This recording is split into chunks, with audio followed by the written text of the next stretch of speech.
May mga boses na naglalakad sa mga kwarto ng aking isipan. Mga tinig mula sa kahapon na ayaw magpaalam. Mga bulong ng mga pagkakamali, mga sigaw ng mga pagkabigo, mga tawanan na naging iyakan, mga pangarap na naging pangungot. Narito pa rin kami, sabi nila tuwing gabi, hindi mo kami matatakasan. Kami bahagi na ng iyong pagkatao. Sinubukan kong isara ang mga pintuan, itakip ang mga tenga, pero mas lalong lumalakas ang kanilang awit sa bawat pagtatangka. May boses ng isang bata na umiyak sa sulok. Nasaan ang ama ko? Bakit niya ako iniwan? May boses ng teenager na nagmamakaawa. Tanggapin niyo ako, mahalin niyo naman ako. At may boses ng binata na nagkasalat na hiya. Hindi ko na kayang ituwid, wala nang pag-asa para sa akin. Lahat sila'y nagsasalita ng sabay-sabay, isang koro ng sakit na walang katapusan. At isang araw, sa gitna ng lahat ng ingay, may boses na narinig na iba sa lahat. Hindi nang gagalayti, hindi naninisi, isang tinig na puno ng habag at pag-unawa. Anak, dalhin mo silang lahat sa akin. Ang bawat boses, ang bawat alaala, ang bawat sugat. Hindi ko sila papalisin ng agad-agad, ngunit bibigyan kita ng bagong awit na aawitin natin ng magkasama.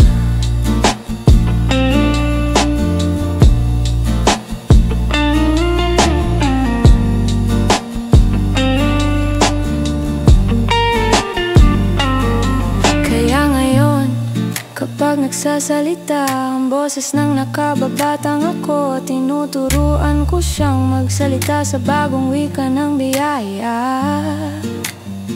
Tingnan mo, sabi ko, ang ama ay hindi tulad ng iyong ama, at ang pag-ibig niya ay hindi tulad ng pag-ibig na iyong naranasan. Kapag nagsasalita ang boses ng teenager na nasugatan, ikinukwento ko ang kwento ng isang teenager mula sa Nazaret, na dumanas ng pagtanggi at pangunawa, at ngayon'y nakahanda na siyang magsama sa atin sa paglalakbay. At isang araw, sa gitna ng lahat ng ingay, may boses na narinig na iba sa lahat. Hindi nang gagalayti, hindi naninisi, isang tinig na puno ng habag at pag-unawa. Anak, dalhin mo silang lahat sa akin. Ang bawat boses, ang bawat alaala, ang bawat sugat. Hindi ko sila papalisin ng agad-agad, ngunit bibigyan kita ng bagong awit na aawitin natin ng magkasama. At ngayon ang mga boses ng aking nakaraan ay hindi na mga kalaban na dapat talunin. Sila'y mga saksi na dapat pakinggan, mga guro na nagtuturo ng kahabagan, sapagkat ang bawat boses ay nagsasabi na may mga boses na naglalakad sa mga kwarto ng aking isipan. Mga tinig mula sa kahapon na ayaw magpaalam. Mga bulong ng mga pagkakamali, mga sigaw ng mga pagkabigo, mga tawanan na naging iyakan, mga pangarap na naging pangungot. Narito pa rin kami, sabi nila tuwing gabi, hindi mo kami matatakasan. Kami bahagi na ng iyong pagkatao. Sinubukan kong isara ang mga pintuan, itakip ang mga tenga, pero mas lalong lumalakas ang kanilang awit sa bawat pagtatangka. May boses ng isang bata na umiyak umiiyak sa sulok. Nasaan ang ama ko? Bakit niya ako iniwan? May boses ng teenager na nagmamakaawa. Tanggapin niyo ako, mahalin niyo naman ako. At may boses ng binata na nagkasalat na hiya. Hindi ko na kayang ituwid, wala nang pag-asa para sa akin. Lahat sila'y nagsasalita ng sabay-sabay, isang koro ng sakit na walang katapusan. At isang araw, sa gitna ng lahat ng ingay, may boses na narinig na iba sa lahat. Hindi nang gagalite, hindi naninisi, isang tinig na puno ng habag at pag-unawa. Anak, dalhin mo silang lahat sa akin. Ang bawat boses, ang bawat alaala, ang bawat sugat. Hindi ko sila papalisin ng agad-agad, ngunit bibigyan kita ng bagong awit na aawitin natin ng magkasama.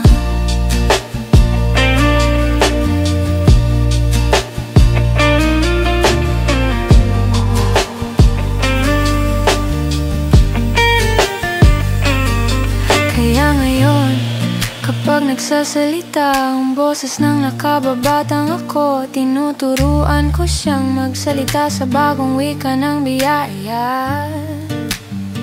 Tingnan mo, sabi ko, ang ama ay hindi tulad ng iyong ama. At ang pag-ibig niya ay hindi tulad ng pag-ibig na iyong naranasan. Kapag nagsasalita ang boses ng teenager na nasugatan, ikinukwento ko ang kwento ng isang teenager mula sa Nazareth, na dumanas ng pagtanggi at pangunawa, at ngayon nakahanda na siyang magsama sa atin sa paglalakbay. At isang araw, sa gitna ng lahat ng ingay, may boses na narinig na iba sa lahat. Hindi nang gagalite, hindi naninisi, isang tinig na puno ng habag at pag-unawa. Anak, dalhin mo silang lahat sa akin. Ang bawat boses, ang bawat alaala, ang bawat sugat. Hindi ko sila papalisin ng agad-agad, ngunit bibigyan kita ng bagong awit na aawitin natin ng magkasama. At ngayon ang mga boses ng aking nakaraan ay hindi na mga kalaban na dapat talunin. Sila'y mga saksi na dapat pakinggan, mga guro na nagtuturo ng kahabagan. Sapagkat ang bawat boses ay nagsasabi ng isang katotohanan, na ako'y nasaktan, na ako'y nawalan, na ako'y nagkamali, at sa halip na itakwil ang mga bahaging ito ng aking kwento, tinuturuan akong yakapin ang mga ito sa ilalim ng bagong liwanag. At isang araw, sa gitna ng lahat ng dingay, may boses na narinig na iba sa lahat. Hindi nang gagalite, hindi naninisi, isang tinig na puno ng habag at pag-unawa. Anak, dalhin mo silang lahat sa akin. Ang bawat boses, ang bawat alaala, ang bawat sugat. Hindi ko sila papalisin ng agad-agad, ngunit bibigyan kita ng bagong awit na aawitin natin ng magkasama. Kahit kung ikaw ay may mga boses sa iyong nakaraan, mga tinig na hindi mo mapatahimik, huwag kang matakot na pakinggan sila. Dalhin mo sila sa isang tinig na nakakaunawa, na nagmamahal, na naghihintay upang bigyan ng bagong awit ang bawat boses ng iyong nakaraan.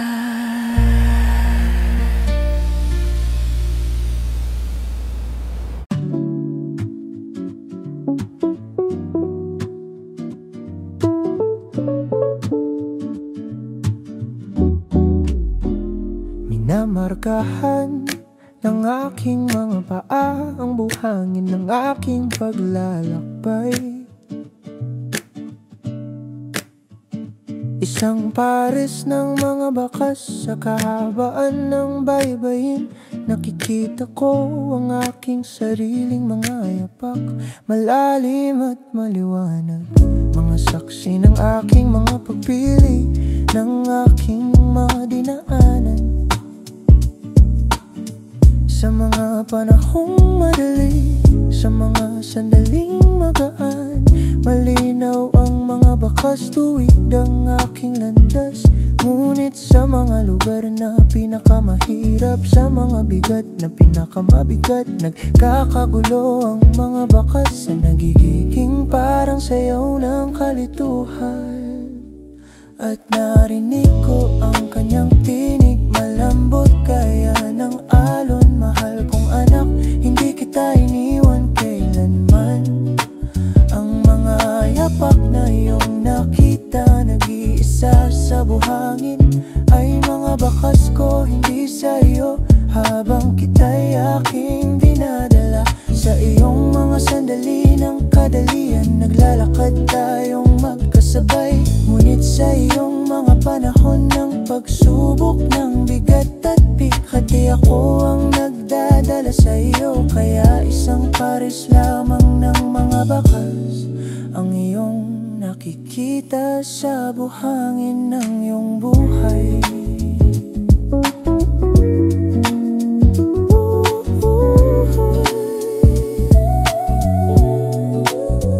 At narinig ko ang kanyang tinig, malambot gaya ng alon. Mahal kong anak, hindi kita iniwan kailanman. Ang mga yapak na iyong nakita, nag-iisa sa buhangin, ay mga bakas ko, hindi sa iyo. Habang kita'y aking dinadala sa iyong mga sandali ng kadalian, naglalakad tayong magkasabay. Ngunit sa iyong mga panahon ng pagsubok, ng bigat at bighati, ako ang nagdadala sa iyo. Kaya isang pares lamang ng mga bakas ang iyong nakikita sa buhangin ng iyong buhay.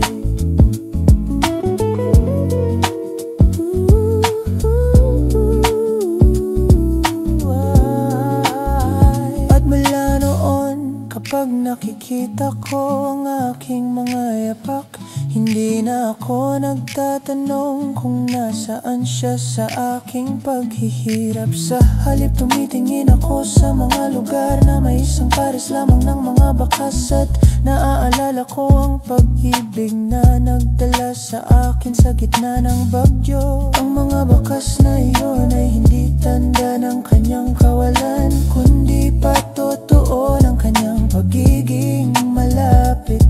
Sapagkat sa mga panahong ako'y walang lakas para magpatuloy, siya ang naging lakas ko, siya ang naging aking mga paa. At narinig ko ang kanyang tinig, malambot gaya ng alon. Mahal kong anak, hindi kita iniwan kailanman.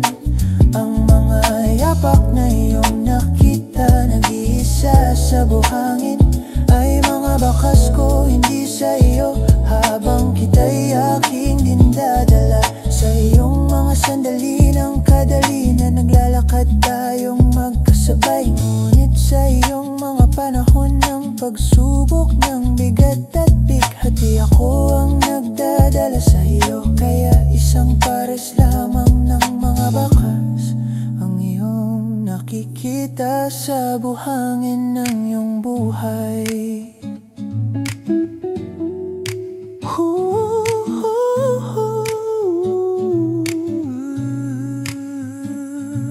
At ngayon, kapag ako'y naglalakad sa buhangin ng aking kinabukasan,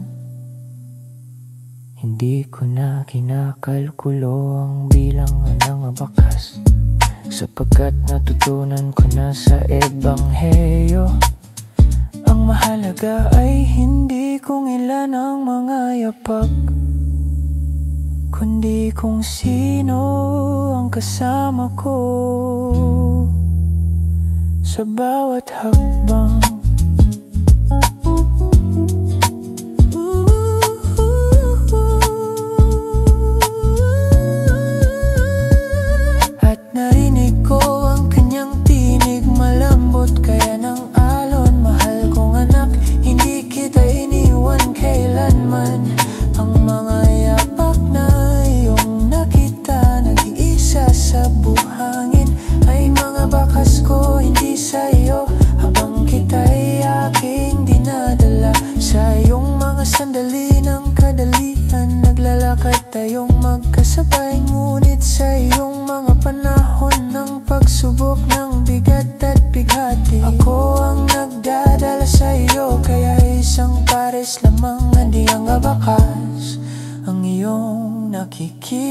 sa buhangin ng iyong buhay. Kaya't maglakad ka, kapatid, at huwag matakot. Kung minsan ay dalawa ang iyong mga bakas, kung minsan ay isa, sapagkat ang Diyos ay laging kasama mo. Maging naglalakad ka man o dala-dala sa kanyang mga bisig ng pag-ibig at biyaya.